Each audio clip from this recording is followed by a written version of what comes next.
अस्सलाम वालेकुम स्टूडेंट्स, उम्मीद करता हूँ कि आप सब खैरियत से होंगे और टॉपिक की अच्छी समझ आ रही होगी।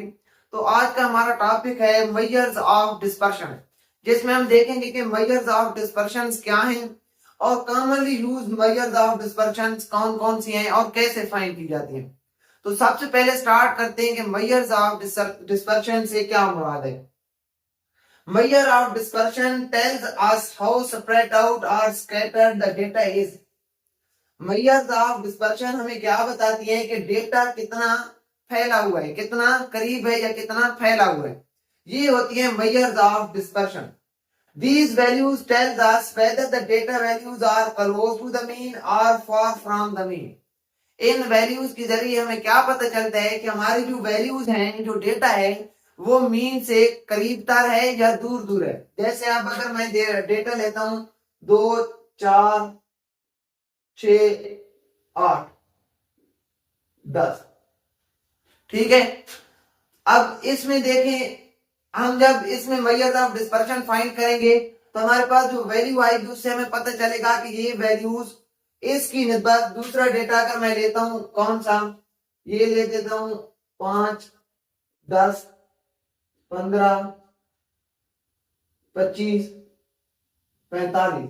अब मैंने देखें दो डेटे लिए, तो इन दो का अगर मैं मेजर ऑफ डिस्पर्शन क्या करूंगा, फाइंड करूंगा, तो इसमें मेजर ऑफ डिस्पर्शन से हमें पता चल जाएगा कि इसकी जो ये जो डेटा है इसमें वैल्यूज मीन के करीब करीब है और इसमें क्या है, मीन के इतने करीब नहीं है बल्कि दूर दूर है।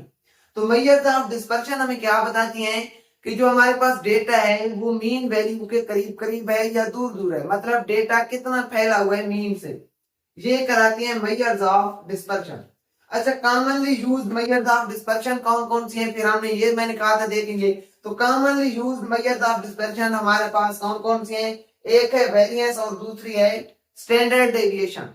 वेरिएंस भी इसीलिए यूज होती है कि डेटा चेक करें कि कितना फैला हुआ है सेंट्रल पॉइंट से, और स्टैंडर्ड डेविएशन भी इसीलिए यूज होती है। हम देखेंगे कि इनको कैलकुलेट कैसे करते हैं। अच्छा, पहले देख लेते हैं वेरिएंस क्या है। Variance tells us how much numbers in data set differ from the mean. Variance से हमें ये पता चलता है कि हमारे पास जो डेटा सेट है, ये जैसे एक डेटा सेट है, ऊपर वाला दूसरा डेटा सेट है, इसमें नंबर्स मीन से कैसे फैले हुए हैं, ज्यादा दूर दूर तक हैं या करीब करीब वाले नंबर है। तो वेरिएंस हमें क्या बताता है कि किसी भी डेटा सेट के अंदर जो नंबर्स हैं वो मीन से कितने दूर दूर या करीब हैं। दूसरा, अब इसमें ये तो इसमें था कि ये हमें बताते क्या है, फिर कैसे बताते हैं ये देखें। If the variance is high, अगर वेरिएंस क्या होगा, हाई होगा, ज्यादा होगा, it means the data is more spread out. अगर वेरिएंस हाई होगा, ज्यादा होगा, तो उसका मतलब है कि डेटा ज्यादा फैला हुआ है, दूर दूर है मीन से। और अगर if the variance is low, अगर वेरिएंस क्या है, कम है, लो है, फिर क्या होगा, it means data values are close. इसका मतलब है कि डेटा सेट में जो डेटा है, जो नंबर हैं, वो क्लोज क्लोज है, मीन के क्लोज क्लोज है।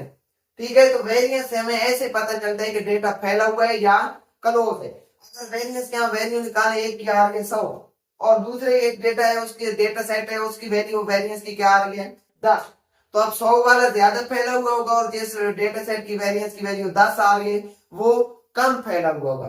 तो इस तरह से हमें पता चल जाता है। अब अगर मैं यहां देखूं इसका वेरिएंस का फॉर्मूला आपको बताऊं तो इसको सिग्मा साइन से रिप्रेजेंट किया जाता है, सिग्मा स्क्वायर से। यहाँ पे आप एस स्क्वायर भी कह सकते हैं इसको, ठीक है, सिग्मा स्क्वायर या एस स्क्वायर, ठीक है।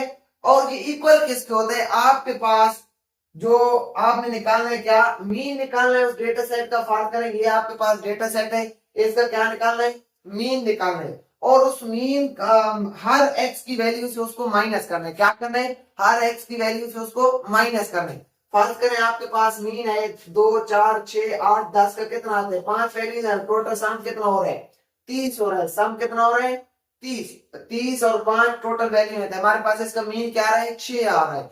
अब क्या करना पड़ेगा हमें इसके लिए, अगर इसको मैं कैलकुलेट करके बताऊं, हमारे पास क्या आ रहा है, टोटल इसका मीन 6 आ रहा है, ठीक है। तो हम क्या करेंगे, एक्स आई 2 माइनस 6 फाइंड करेंगे, क्या करेंगे 2 माइनस 6 कितना आ जाएगा हमारे पास, -4, 4 माइनस 6 -2, 6 माइनस 6 0, 8 माइनस के 2, 10 माइनस के 4।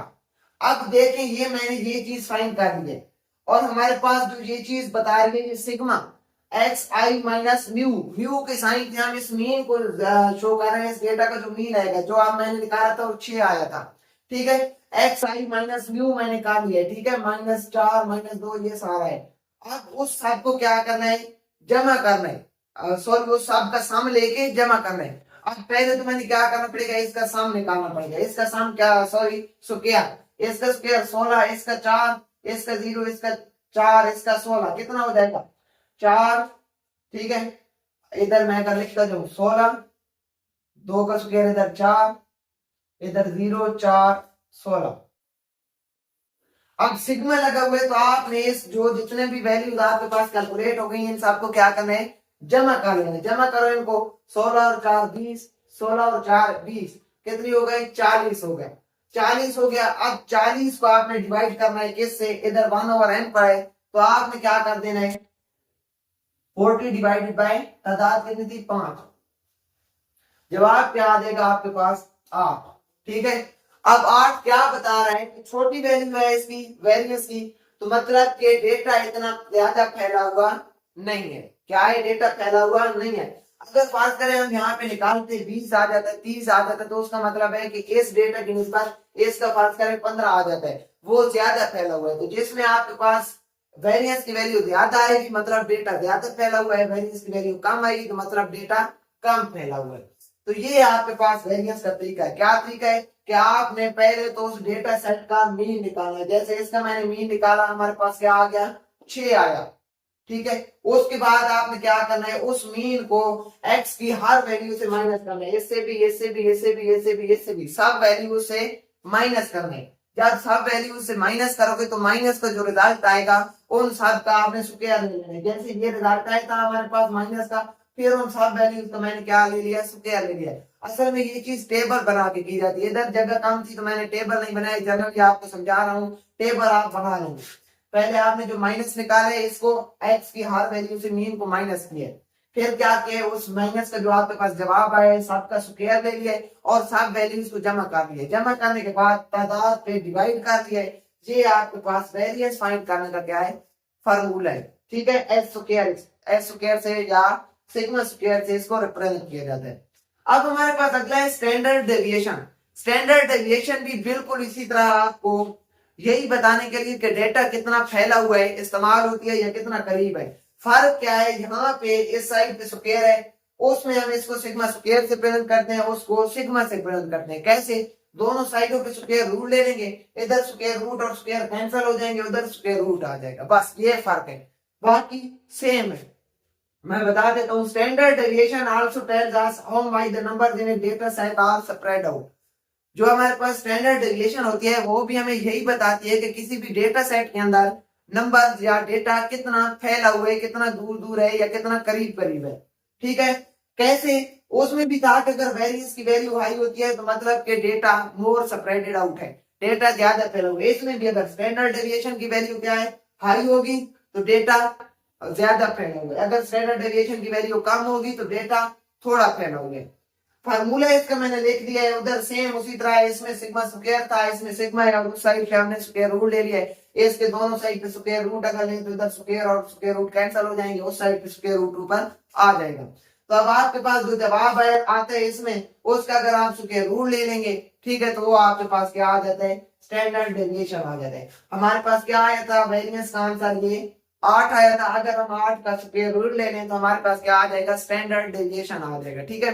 तो ये है हमारे पास मेजर्स ऑफ डिस्पर्शन, जो हमें ये बताती है कि किसी भी डेटा सेट के अंदर डेटा कितना फैला हुआ है मीन से या कितना मीन के करीब करीब है।